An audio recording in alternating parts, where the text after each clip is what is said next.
So, yung asawa ko yung magbe-bake ngayon. Ina-assemble niya na yung mga kailangan niya para sa apple crust. So, homemade na crust para sa apple crisp. So, itlog, 2 itlog, and yung mga harina dyan. So, apples, kailangan lang hugasan and hiwain ng mga maliliit. Pa-square lang yung hiwa.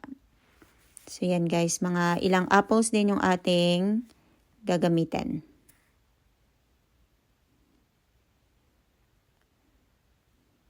So, nagawa na yung ating crust dyan.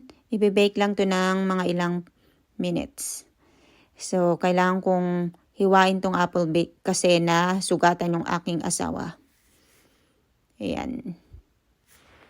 So, yung apple crust and yung ating apple crisp. Kain tayo.